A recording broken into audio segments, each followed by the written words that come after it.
সমৃদ্ধির জন্য এশিয়ার দেশগুলোকে সুস্পষ্ট রোডম্যাপ তৈরির আহ্বান জানালেন প্রধান উপদেষ্টা। ঈদ যাত্রায় নির্ধারিত সময়ে ছেড়ে যাচ্ছে ট্রেন, মহাসড়কে যানবাহনের চাপ। ধানমন্ডিতে র্যাব পরিচয় দুর্ধর্ষ ডাকাতি, গ্রেফতার ৬।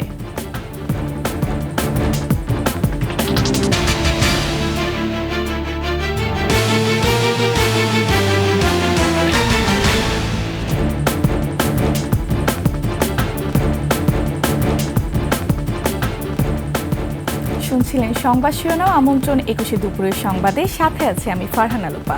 দর্শক, ২১শে টেলিভিশনের সংবাদ একসাথে সরাসরি দেখতে পাবেন আমাদের ফেসবুক পেজ www.facebook.com/2124 অনলাইনে। এছাড়া সাবস্ক্রাইব করতে পারেন www.youtube.com/21 চ্যানেলে। অভিন্ন ভবিষ্যৎ এবং সমৃদ্ধির জন্য এশিয়ার দেশগুলোকে সুস্পষ্ট রোডম্যাপ তৈরির আহ্বান জানিয়েছেন বাংলাদেশের অন্তর্বর্তী সরকারের প্রধান উপদেষ্টা ডক্টর মোহাম্মদ ইউনূস। চীনের হাইয়ানে Boao forum for Asia BFA সম্মেলনে তিনি বলেছেন, পরবর্তীত বিশ্বে এশিয়ার দেশগুলোর ভাগ্য একে অপরের সাথে জড়িত। রোহিঙ্গাদের নিজে দেশে নিরাপদে ফেরত পাঠাতে এশিয়ার নেতাদের সম্মিলিত পদক্ষেপ নেওয়ারও আহ্বান জানান প্রধান উপদেষ্টা। মেহেদী হাসানের রিপোর্ট। বোয়াও ফোরামের বক্তব্যের শুরুতেই বৈশ্বিক সংকটময় পরিস্থিতি তুলে ধরেন ডক্টর ইউনূস। বলেন, বৈশ্বিক নেতৃত্ব প্রশ্নের মুখে, ভূরাজনৈতিক সংকট বাড়ছে, জলবায়ু পরিবর্তন ঘটছে, দেশে দেশে মানবিক সংকট মাথাচাড়া দিয়ে উঠেছে। ছোট্ট দেশ বাংলাদেশও ৭ বছর ধরে ১২ লাখ বাস্তুচ্যুত রোহিঙ্গাকে আশ্রয়ে রেখেছে। দিনকে দিন এ ব্যাপারে বৈশ্বিক মনোযোগ হ্রাস পাচ্ছে, কিন্তু এশিয়ার নেতাদের উচিত রোহিঙ্গাদের পাশে দাঁড়ানো। The UN Secretary General recently visited the camps in solidarity. While global efforts are drastically shrinking but continuing, Asian leaders must come together to ensure their safe and dignified repatriation to their home country, Myanmar. জলবায়ু সংকট বাংলাদেশের মতো দেশগুলোর জন্য অসহনীয় হয়ে উঠছে। পৃথিবী এখনো উচ্চ প্রবৃদ্ধির নামে জলবায়ুর ক্ষতি করে চলেছে। অর্থনীতির এ মডেল বদলাতে হবে। It justifies over extraction of resources and environmental degradation in the name of growth. We must shift towards sustainable economic models that prioritize people and the planet over the profit. Doctor Yunus বলেন, স্বৈরাচারকে উৎখাতের পর বাংলাদেশ এখন ঐতিহাসিক রূপান্তর প্রক্রিয়ার মধ্যে আছে। এক্ষেত্রে বহুমুখী অভ্যন্তরীণ ও আন্তর্জাতিক চ্যালেঞ্জ মোকাবেলা করতে হচ্ছে। As we build a new Bangladesh, we face multiple challenges which are shared by other Asian countries. In particular, global financial market instability, political uncertainties, diplomatic tensions, and trade disruptions. ফিলিস্তিনের সংকটকে শুধুমাত্র আরব বা মুসলমানদের সংকট হিসেবে না দেখে মানবিক সংকট হিসেবে দেখার আহ্বানও জানান বাংলাদেশের প্রধান উপদেষ্টা doctor Mohammad Yunus. The genocide in Gaza continues despite global condemnation. মেহেদী হাসান, ২১শে টেলিভিশন, ঢাকা। চীনা শিল্প কারখানা বাংলাদেশে স্থানান্তরের অর্থায়নে আগ্রহ প্রকাশ করেছে দেশটির এক্সিম ব্যাংক। বৃহস্পতিবার চীনের হাইয়ানে ব্যাংকটির চেয়ারম্যান চ্যান হিয়াও প্রধান উপদেষ্টা ডক্টর মোহাম্মদ ইউনূসের সাথে সাক্ষাৎকালে এই আগ্রহের কথা জানান। এর আগে চীনের এক্সিম ব্যাংক বাংলাদেশের অবকাঠামো, জ্বালানির মতো সরকারি প্রকল্পগুলোতে বিনিয়োগ করেছে। এই প্রথম ব্যাংকটি বাংলাদেশের বেসরকারি খাতে বিনিয়োগের আগ্রহ প্রকাশ করল। প্রধান উপদেষ্টা বলেন, বাংলাদেশের ভৌগোলিক অবস্থানের পাশাপাশি বিশাল কর্মক্ষম তরুণ জনগোষ্ঠী বিদেশি বিনিয়োগকারীদের জন্য আকর্ষণীয় করে তুলেছে।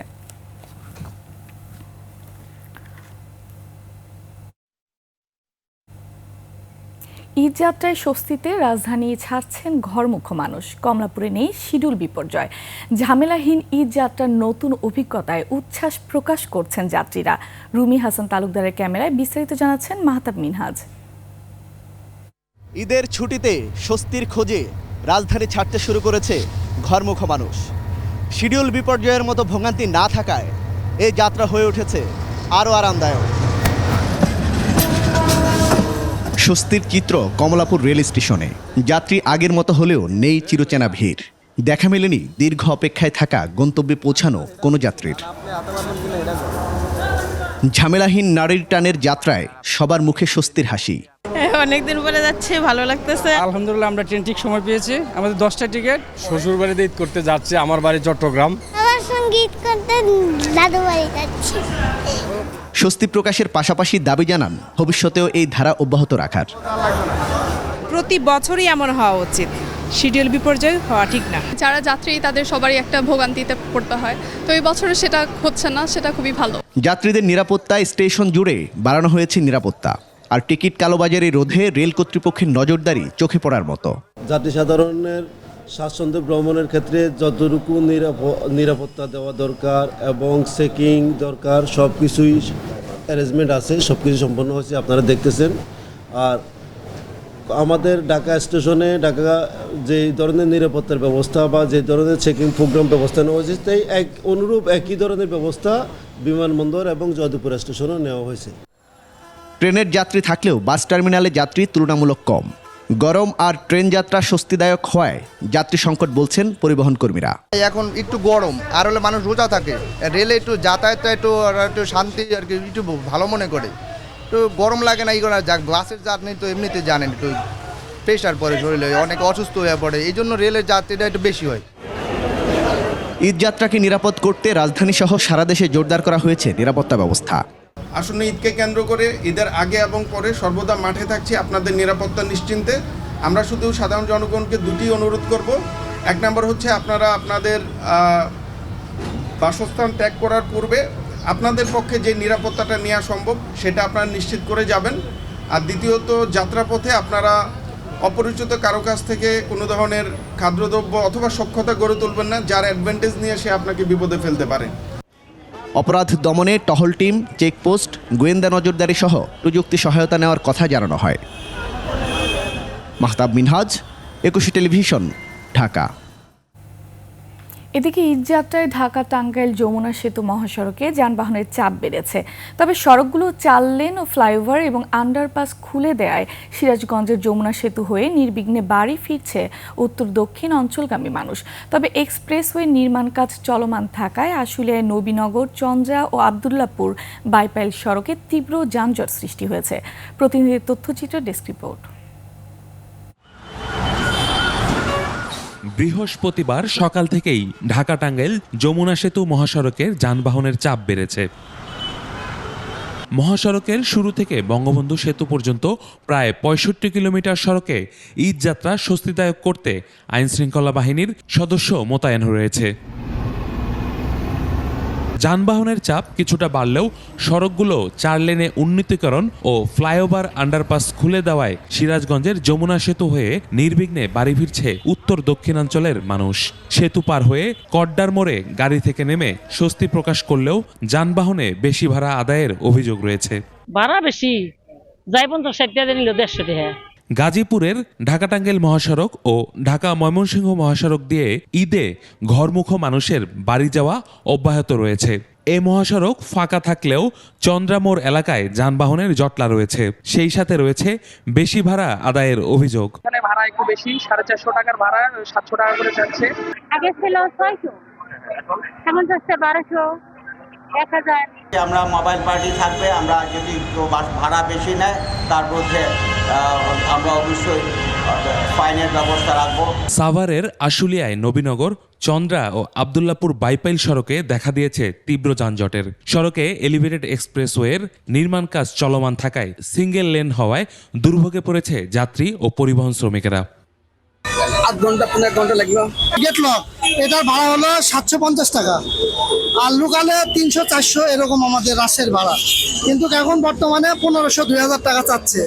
ঈদ যাত্রায় পদ্মা সেতু হয়ে নির্বিঘ্নে বাড়ি ফিরছে দক্ষিণ পশ্চিমাঞ্চলের 21 জেলার মানুষেরা। সেতু কর্তৃপক্ষ জানায় 24 ঘন্টায় 26,428টি গাড়ি থেকে 3,23 লাখ টাকার বেশি টোল আদায় হয়। যাত্রা নির্বিঘ্ন করতে 4 শতাধিক পুলিশ মোতায়েন করা হয়েছে। রাজবাড়ীর পাটুরিয়া দৌলতদিয়া নৌরুটে অতিরিক্ত চাপ না থাকলেও আবহাওয়া প্রচণ্ড গরম অনুভূত হওয়ায় দুর্ভোগ পোহাতে হচ্ছে। নৌরুটটিতে 22টি লঞ্চ ও 17টি ফেরি চলাচল করছে। ইউসুফ হাসান নাইম, 21 টেলিভিশন।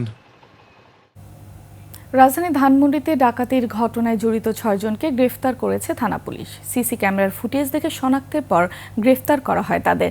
বুধবার ভোরে ধানমন্ডি 8 নম্বর এলাকায় অলংকার নিকেতন জুয়েলার্সের মালিকের বাড়িতে ডাকাতি হয়। পরে পুলিশের অভিযানে 6 ডাকাত গ্রেফতার করা হয়। তাদের কাছে র্যাবের পোশাক ও ডাকাতির সরঞ্জাম উদ্ধার করা হয়। পুলিশ জানায়, ভিকর্নেস স্কুলের ধানমন্ডি শাখার গলিতে ব্যবসায়ী MA হান্নান আজাদের বাড়ির নিচতলা এবং তৃতীয় ও চতুর্থ তলায় SM সোর্সিং এর অফিস আছে। এছাড়া ওই বিল্ডিং এর দ্বিতীয় তলায় একটি কনসালটেন্সি অফিস এবং পঞ্চম ও ষষ্ঠ তলা নিয়ে তার ডুপ্লেক্স ফ্ল্যাট। বুধবার ভোর 3টি মাইক্রোবাস ও একটি প্রাইভেট কারে ডাকাতরা ওই বাসার সামনে যেয়ে গেটে দায়িত্বরত সিকিউরিটি গার্ডকে বলে তারা র্যাবের লোক, তাদের সঙ্গে ম্যাজিস্ট্রেট আছে, তারা বাড়িতে অভিযান চালাবে। তাদের কয়েকজনের গায়ে র্যাব লেখা ও জ্যাকেটেও লেখা ছিল। তাদের উদ্দেশ্য ছিল আসলে ডুপ্লেক্স বাসায়, কিন্তু তারা ডুপ্লেক্স বাসায় যাওয়ার আগে নিচে থেকে শুরু করছে এই যে কনসালটেন্সি ফার্ম এবং আরেকটা MS আউটসোর্সিং।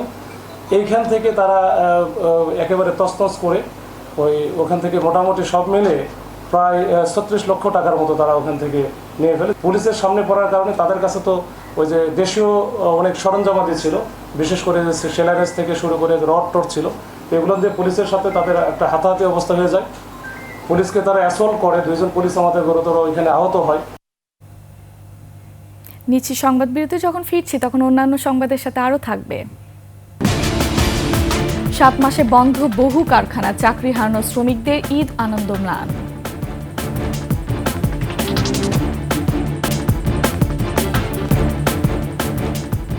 আমন্ত্রণ 21 সংবাদে। দেশে কৃষ্টি ও সংস্কৃতি তুলে ধরে 11 এপ্রিল দেশীয় শিল্পীদের পরিবেশনায় একসাথে 4 বিভাগে সবার আগে বাংলাদেশ কনসার্টের আয়োজন করছে বিএমপি। সংবাদ সম্মেলনে সবার আগে বাংলাদেশ ফাউন্ডেশনের সভাপতি শহীদ উদ্দিন চৌধুরী অ্যানি জানান, কনসার্টের জেমস, ফিডব্যাক, শিরোনামহীন সহ দেশের জনপ্রিয় ব্র্যান্ড শিল্পীরা অংশ নেবে। বগুড়ার ভেন্যু এখনও চূড়ান্ত না হলেও রাজধানী মানিক মিয়া এভিনিউ, চট্টগ্রামে MA আজিজ স্টেডিয়াম, খুলনা স্টেডিয়ামে একযোগে এই কনসার্ট হবে।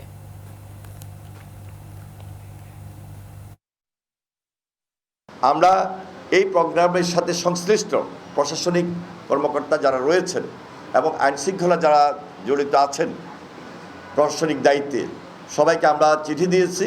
আমরা সকলের সহযোগিতা কামনা করছি।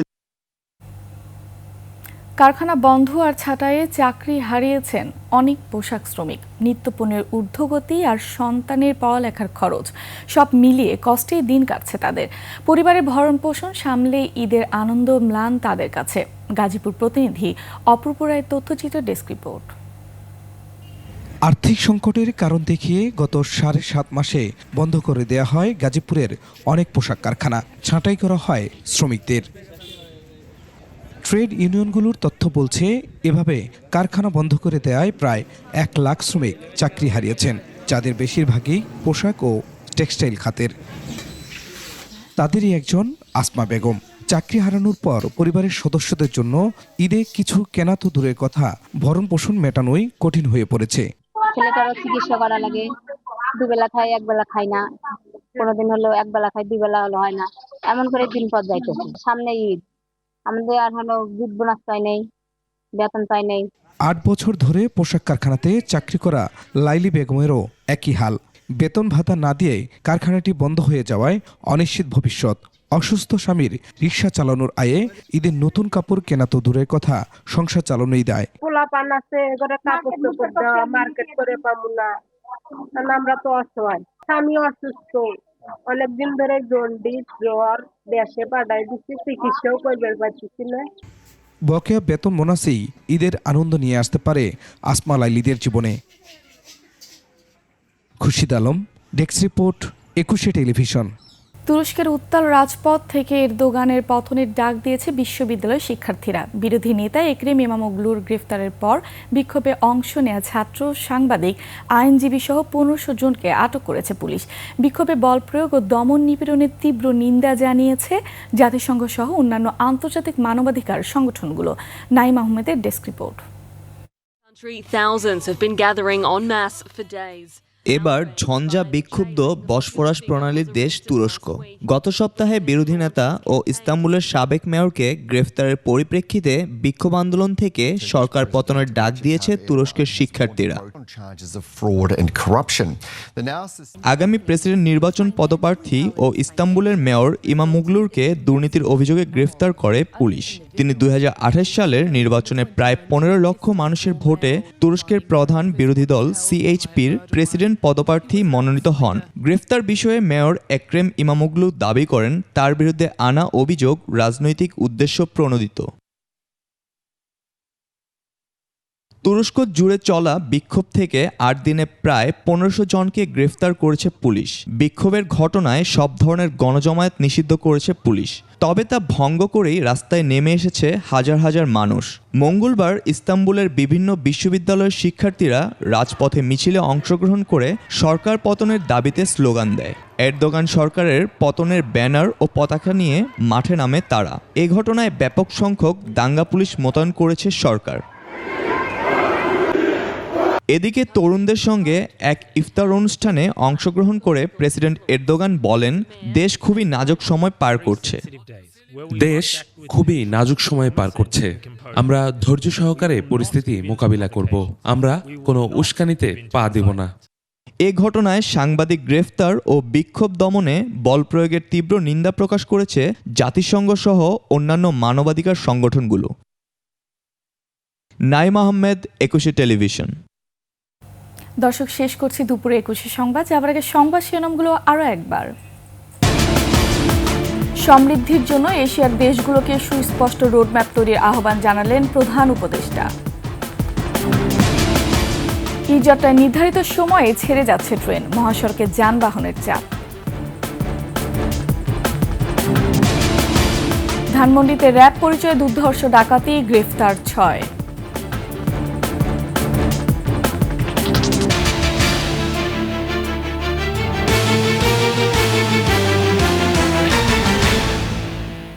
সবশেষ সংবাদ জানতে ডায়াল করুন 2021 নম্বরে, ভিজিট করুন 21-tv.com ওয়েবসাইটে।